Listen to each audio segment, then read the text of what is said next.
Hello everyone and welcome back to my channel. Today we're just going to go through a handful of smaller articles for the most part, and they have to do again with petrified humans mostly in this one, but some animals too. But viewer beware, there are some weird things in this one that you might not want your kids to hear. But anyway, here we go. This one is from 1911. Find petrified eggs in rock in coal mine. Miner makes discovery 500 feet below Earth's surface. Wilkes-Barre, Pennsylvania. In a rock 500 feet below the surface, 26 petrified eggs were found today by Michael Olapi, a Slavish miner employed in the Susquehanna Coal Company, something at Nanticoke. Olapi had blasted down a large section of the pillar of coal, and when clearing it up, found a large rock which had fallen from the roof. It was cracked, and he broke it with his pick, revealing to his astonished gaze a nest in the heart of the rock which contained the eggs.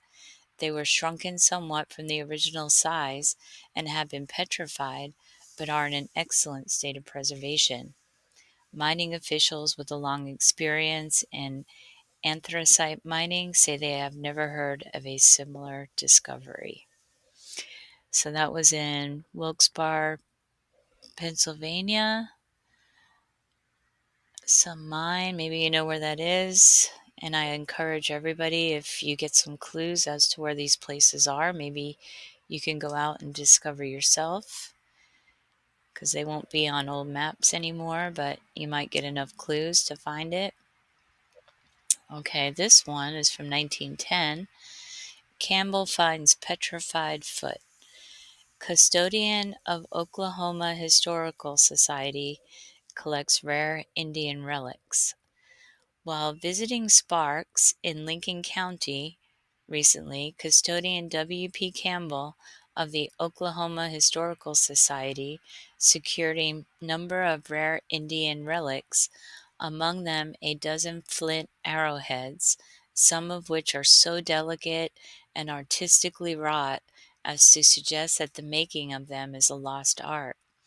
An interesting find is a moccasined foot petrified. It is of a dark red formation and is as perfect in size and shape as if it had been cast from a mold. These finds were all from an overflow sand bed of a dry branch of Dry Fork, about 2 miles out from Sparks on the Jim Embry homestead. Mr. Campbell is on track of a sandstone found near Sapulpa containing an Indian moccasined foot imprint. Now, if this foot should fit the imprint, said Mr. Campbell, there will be latitude for a story full of speculation. Mr. Campbell has also just received from an Indian agent, Alex Crane, at Wawoka, 3 dozen arrowheads from that region. How do I close that?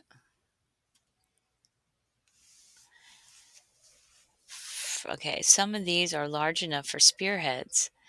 They are in all degrees of perfection, from the rough stone with only a few embrasures to the finished product of exquisite workmanship.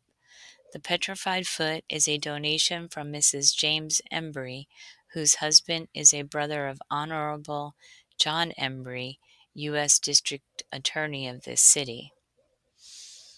So there was petrified stuff everywhere in every state. Crazy. Oklahoma, that one. Okay, this one, 1910. All right, this one's the one that reader or listener beware. Old Bard.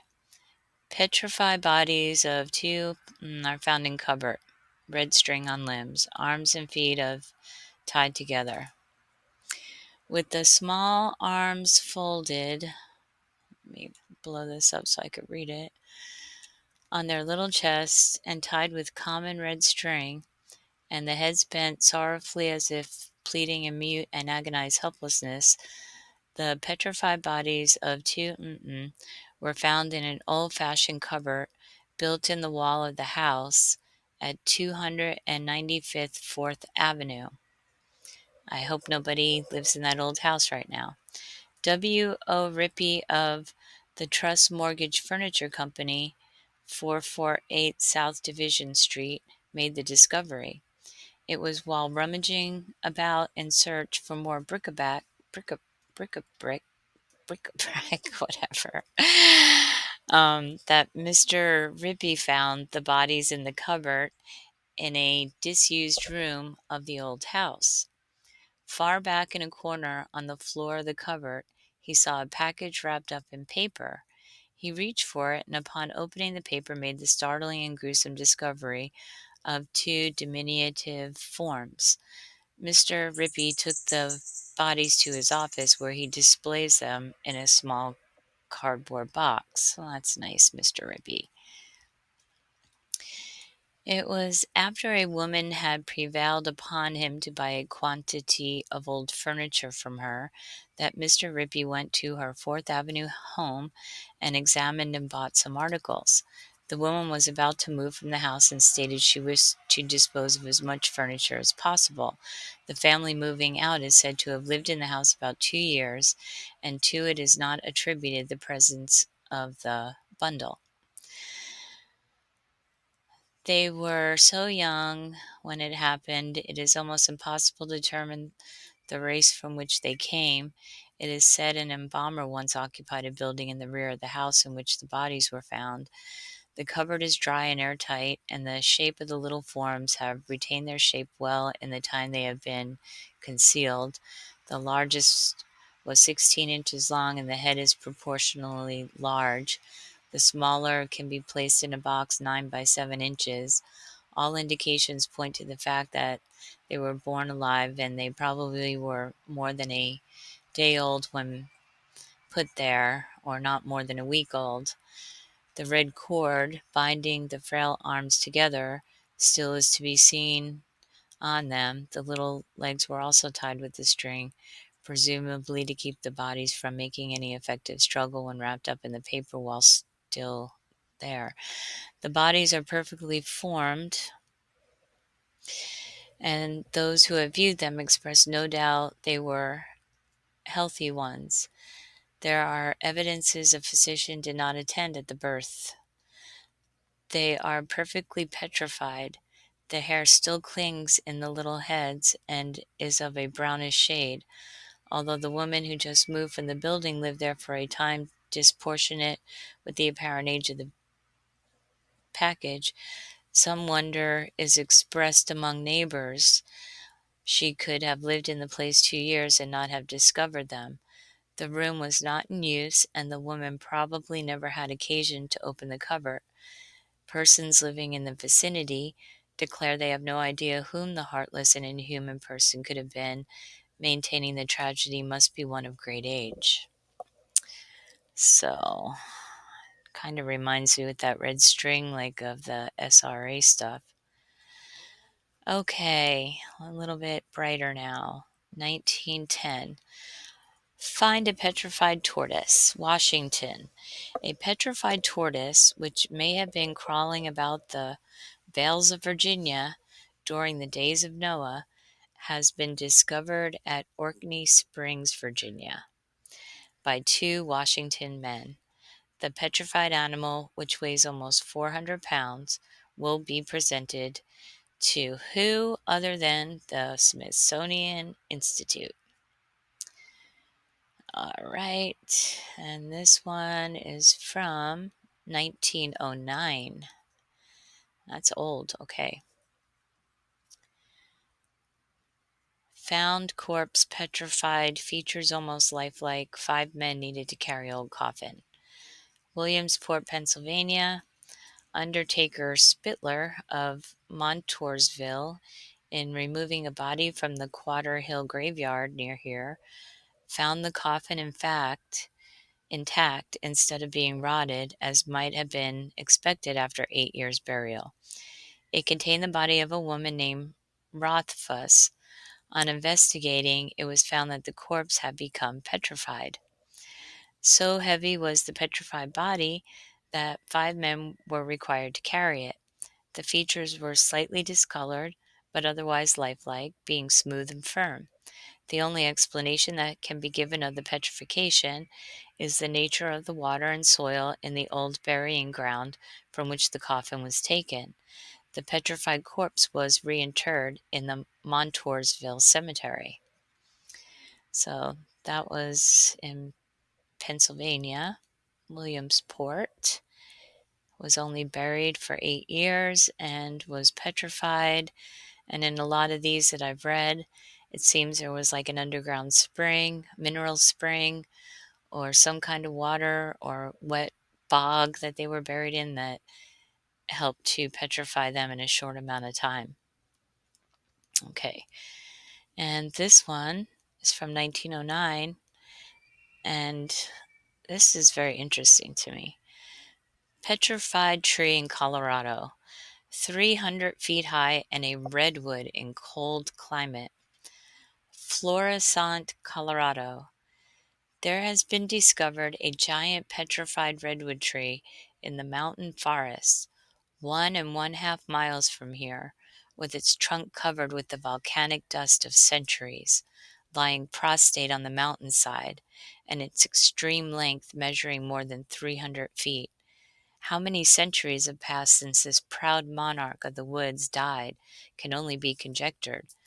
Vast changes in climatic conditions have been accomplished in the meantime, and the redwood is now found only in latitudes where a much milder winter is experienced, and so far as can be learned, this is the only relic of the kind ever found in Colorado. Lee Haney of the Colorado Midland Railroad is very much elated over the findings of this unique curiosity and proposes to take steps to have the stump brought to Denver and placed on exhibition in City Park. The stump measures 31 feet in diameter at the base and reaches to a height of 9 feet and 5 inches from the ground. The plan is to cut the root 7 or 8 feet below the surface so that the petrified stump will be 15 or 16 feet high.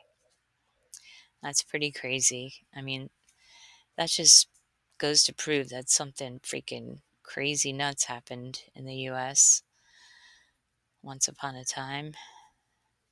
The land of the lost. Okay, it's 1909 now. Petrified fish dug up in Cincinnati.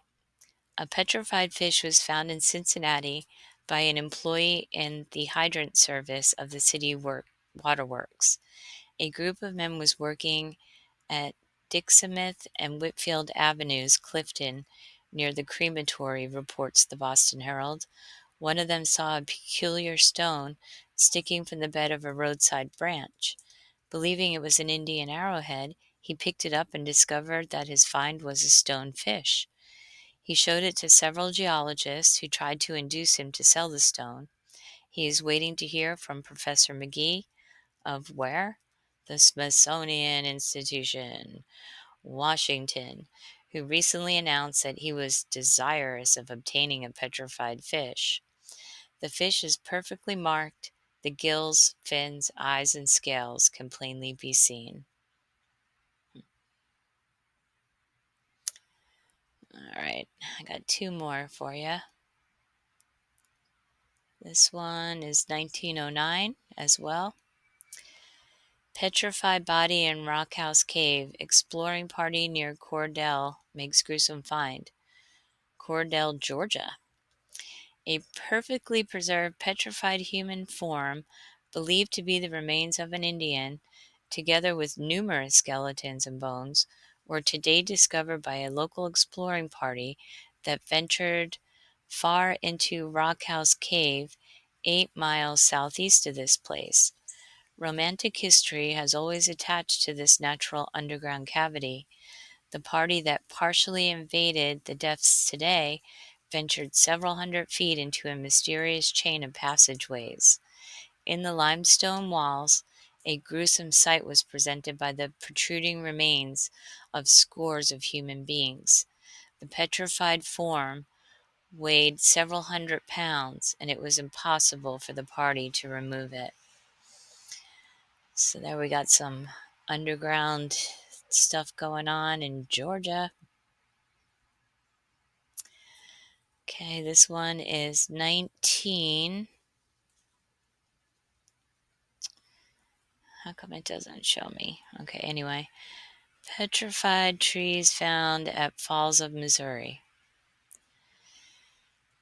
Great Falls. The petrified remains of giant fir trees have been found during the past few days at Great Falls, where excavating for a new dam across the Missouri River is in progress, and the find has attracted considerable attention locally on account of the size of the trees. Where they came from forms an interesting subject for speculation. Many of the trees are petrified in such a manner that the form is perfectly preserved, but in most instances the bark is missing. Interest has also been aroused recently by the finding of prehistoric bones, presumably those of mastodons, at a point between this city and the Great Falls. The bones appear to be sections of the vertebrae of animals or reptiles of immense size, and some of the specimens have been sent where? Yep, you got it. The Smithsonian Institute at Washington for classification. Which, you could call the Smithsonian Institute the land of the lost too. It's crazy.